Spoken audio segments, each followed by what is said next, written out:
Olá a todos, meu nome é Dânia Fiorin Long, eu sou professora de Direito do Trabalho, ministrando aulas na universidade, em cursos de graduação e pós-graduação, sou advogada, ministro aulas em Direito do Trabalho, Processo do Trabalho e Direito Sindical.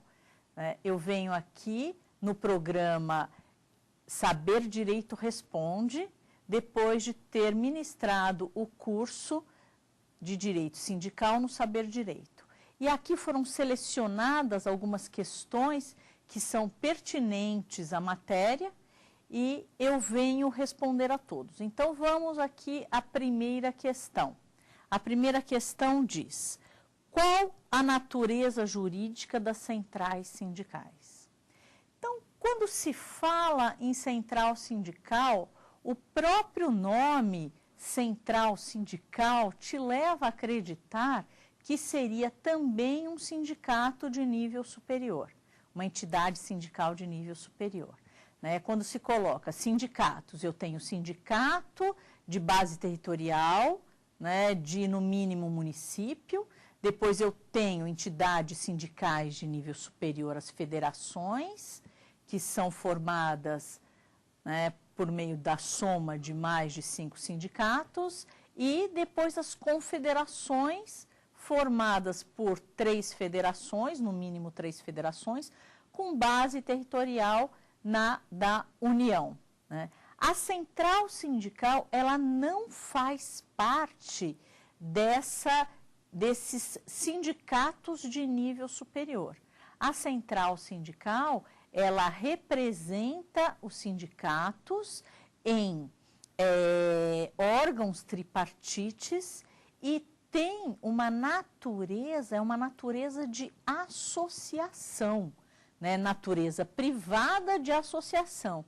Não obstante ela tenha sido criada, e após a sua criação, ela passou a receber um percentual sobre a contribuição sindical, que é um percentual de 15% sobre a contribuição sindical recebida pelos sindicatos. Ela não é um sindicato, é uma associação que representa os interesses dos sindicatos. Então, não tem natureza de sindicato, não pode negociar em nome da categoria. Tá? Então, a resposta é uma associação de natureza privada. Passamos, então, agora para a segunda pergunta. As contribuições assistenciais e confederativas são obrigatórias para todos os trabalhadores? Quando nós falamos sobre as contribuições, os sindicatos, eles têm as contribuições sindicais, que são obrigatórias, previstas em lei, as contribuições associativas para o sócio dos sindicatos, assistenciais e confederativas. Quando se fala na obrigatoriedade, a contribuição sindical é obrigatória. A assistencial e a confederativa não têm essa obrigatoriedade quanto aos trabalhadores não filiados aos sindicatos. Esse é o entendimento espelhado no precedente normativo 119 do TST, em que diz que as contribuições assistenciais e as contribuições confederativas, estas contribuições dispostas ou em estatuto ou em convenções coletivas, não são obrigatórias. Os tribunais têm reconhecido a não obrigatoriedade. Por quê? Porque fere o princípio da liberdade sindical para trabalhadores não associados. Vamos então agora à terceira pergunta. A representatividade sindical é escolha dos trabalhadores e empregadores? Então, quando se fala em representatividade sindical, eu estou falando o quê? Na criação de sindicatos, sindicatos como nós vimos, eu tenho o sindicato profissional, que é de trabalhadores, e eu tenho o sindicato de categoria econômica, que é de empregadores. O sindicato, a legislação brasileira, ela diz que o sindicato, ele representa a categoria. A categoria, ela se define como, né, um conjunto de pessoas, sendo ela físicas ou jurídicas, físicas trabalhadores, jurídicas empresas, né, que se reúne por afinidade no desenvolvimento da atividade. Então, aqui, na medida que a própria lei dispõe qual é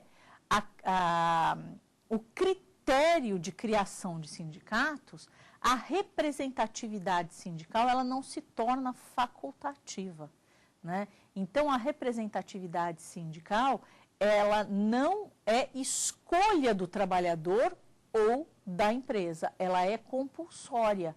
Na medida se você abre uma empresa, uma indústria de confecção, automaticamente você está ligado ao sindicato das indústrias de confecção como empresa e automaticamente os trabalhadores serão trabalhadores na indústria da confecção. Mesmo havendo um conflito, né, quanto à representatividade, não vai haver uma eleição para que esses trabalhadores possam escolher quem é o seu sindicato representativo, né? O que vai haver é uma decisão, se o conflito for para o judiciário, do judiciário determinando qual é a representatividade daquele grupo. E os efeitos disso? Os efeitos disso diz respeito às negociações coletivas, né, que as negociações coletivas, esses trabalhadores serão, né, abrangidos por essa negociação, como pelos acordos e convenções coletivas. E a empresa também deverá obedecer os acordos e convenções coletivas para essa categoria. Então, essas são as 3 primeiras perguntas deste primeiro bloco, onde foi abordada mais essa questão ligada à representatividade sindical, ao sistema de custeio sindical, né? Aguardo vocês no próximo bloco. Até já!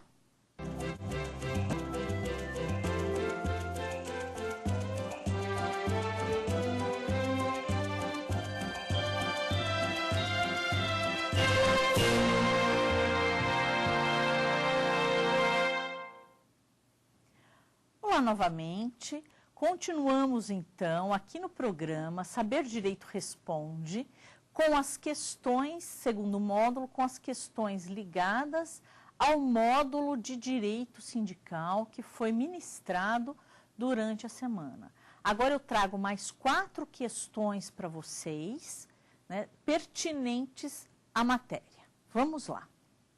A primeira questão é a seguinte: quais os critérios para o desmembramento de um sindicato? Então, nós colocamos o quê? A criação do sindicato. A criação do sindicato, ele pode ser criado porque não existe uma categoria, né? Ou ele pode ser criado pelo desmembramento. Se eu for na lei, a lei diz que o sindicato poderá ser desmembrado com autorização do sindicato principal. Então, eu tenho um sindicato com base territorial no Estado, e aí esse sindicato possibilitaria a criação de outros sindicatos com autorização. Mas o que o judiciário tem reconhecido é que esse desmembramento pode se dar de 2 formas. Ou ele se dá pela questão da representatividade numa territorialidade menor, então como os sindicatos, eles têm que observar no mínimo um município, eu tendo o sindicato representativo, né, de todo o estado, alguns municípios entram com o pedido de criação de sindicato, e aí o judiciário tem reconhecido o desmembramento, por quê? Porque entende que a representatividade local ela é muito maior. e pela especificidade. Então, eu tenho um sindicato em que a atividade é uma atividade genérica, e aí ele cria-se o sindicato mais específico. O exemplo que eu dei durante o curso foi o sindicato dos transportes, dos transportadores, né, dos transportadores de transporte rápido, né, de transportes leves e rápidos, que é os sindicatos dos motoboys, que se desmembraram dos sindicatos dos transportes em geral. Então, a resposta é que existem dois critérios: o critério da representatividade maior por uma territorialidade menor e o critério da especificidade. Vamos agora à segunda questão. A segunda questão diz: quais seriam os limites para a negociação coletiva em prejuízo? A questão aqui, primeiro que se coloca, que a negociação coletiva em prejuízo, ela tem que observar primeiro a transação. Então, nenhuma negociação coletiva é possível sem a transação, né? Aí vem os limites, o limite da autonomia da vontade coletiva. O limite da autonomia da vontade coletiva, ela tem que observar o quê? Direitos indisponíveis não são negociados, direitos que dizem respeito à saúde, à segurança do trabalhador e a um patamar mínimo civilizatório, em que eu posso reduzir direitos, desde que esses direitos não firam, né, a dignidade da pessoa humana, como atos discriminatórios, né, como questões ligadas à personalidade. Então, eu não posso negociar. Essa negociação, essas cláusulas seriam nulas. Então, esse é o limite da autonomia da vontade coletiva.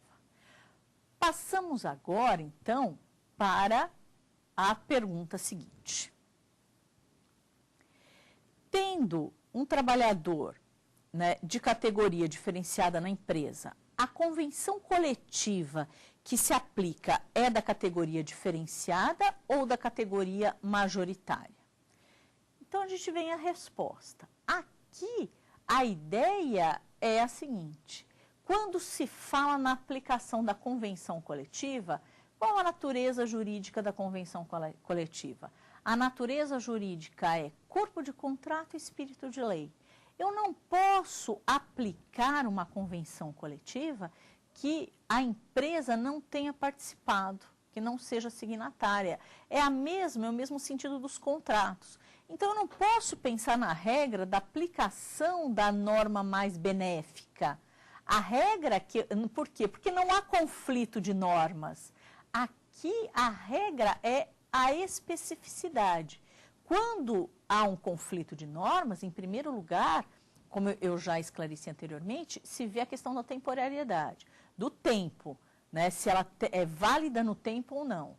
No segundo aspecto, da territorialidade. E no terceiro, a especificidade. Eu sempre aplico a norma mais específica.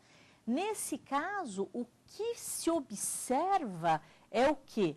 Né? É a ideia de se aplicar uma norma que é a observância dos contratos. Essa é a norma que eu estou aplicando.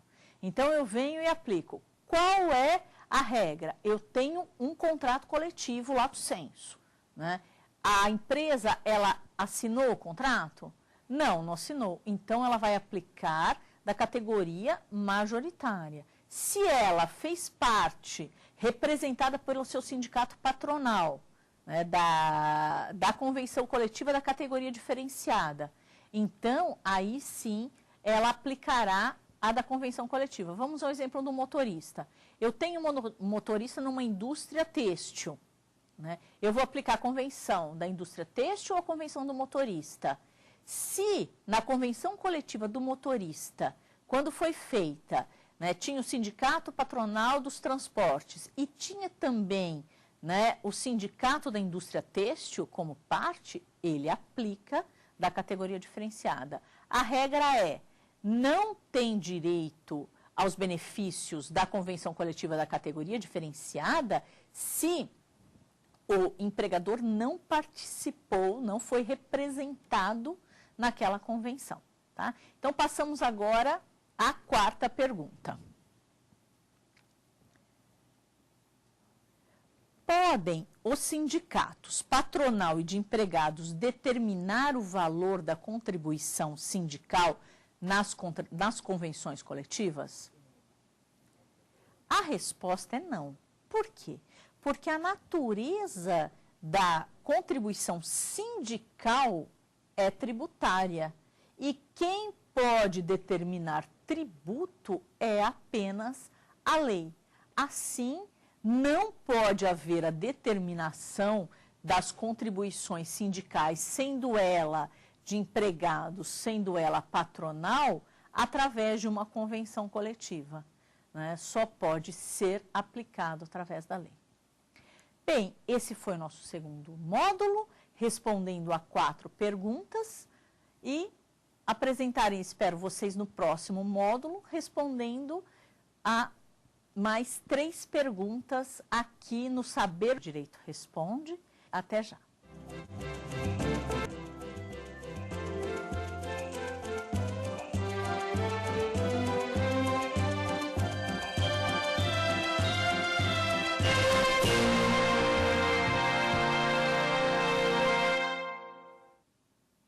Olá novamente, agora esse é o terceiro módulo do Saber Direito Responde, terceiro e último. Então vamos agora às 3 últimas perguntas que nos foi trazido.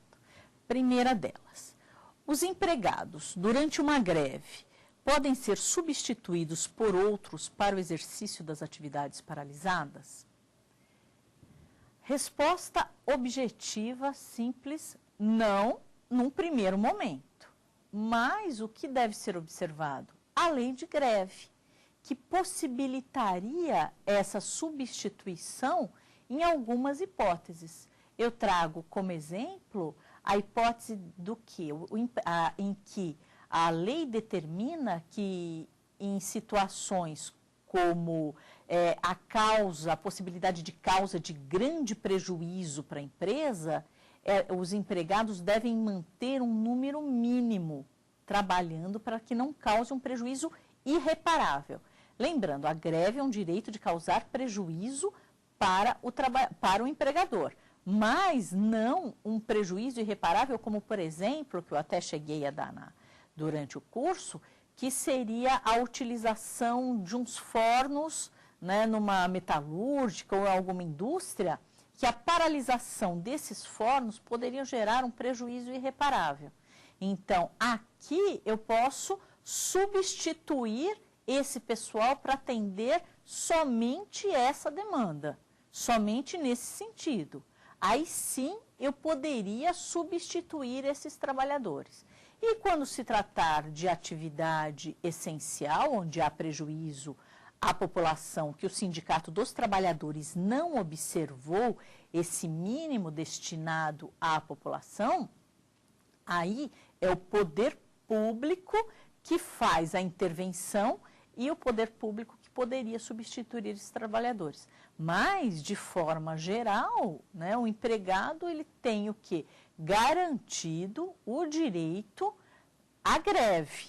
E tendo garantido o direito à greve, a substituição arbitrária seria uma ilegalidade. Vamos, então, à questão seguinte. Atos cometidos durante a paralisação podem ensejar a justa causa? Sim, né? Então, alguns atos podem ensejar a justa causa. Que tipo de atos? Os atos previstos no 482 da CLT. Eu tenho um trabalhador que ele entra na empresa e começa a depredar a empresa. Esse ato, a greve, é uma movimentação pacífica, não permite esse tipo de atitude dos trabalhadores. Essa atitude é uma atitude que está lesando o patrimônio e lesar o empregador enseja a justa causa. Né? O contrato desse empregado, ele está suspenso durante a greve. Durante a suspensão, eu não posso dispensá-lo, mas logo, imediatamente ao retorno, ele retornando às atividades, será comunicado e ensejará a justa causa. Lembrando o seguinte, que esses atos, né, são de responsabilidade do próprio empregado e ele poderá também indenizar a empresa por esses danos causados. Então, os atos cometidos que não dizem respeito à atividade da greve previstos no 482 da CLT, ensejam, sim, a justa causa mesmo durante a greve. Próxima questão. Pode haver em um movimento grevista, a paralisação de apenas um grupo de empregados da empresa? Então, essa é a nossa última questão. Quando eu falo na greve, é a paralisação pacífica, né? Aqui, é a paralisação, quando eu falo na greve, então a greve é o quê? É a paralisação pacífica, né, coletiva, parcial ou total. Então, eu posso paralisar parcialmente a empresa. Então, você tem, por exemplo, uma linha de produção de uma indústria têxtil, né? Você começa com o desenvolvimento do algodão, do fio, fabricação do tecido em tinturaria. Eu paraliso a fabricação do fio. Paralisei, eu prejudiquei todo o resto da linha de produção, mas apenas aquele grupo paralisou, né? Então, eu tenho aqui grupos específicos que podem paralisar. Uma história muito polêmica que foi trazida foi a possibilidade da paralisação em uma paralisação de transporte coletivo somente dos cobradores, ficando o motorista rodando. Então, os passageiros não pagavam a passagem. Eles diziam, nós estamos em greve. A greve é uma paralisação parcial também do trabalho. Aí vem a polêmica. A polêmica é a seguinte, esse tipo de greve seria abusiva ou não?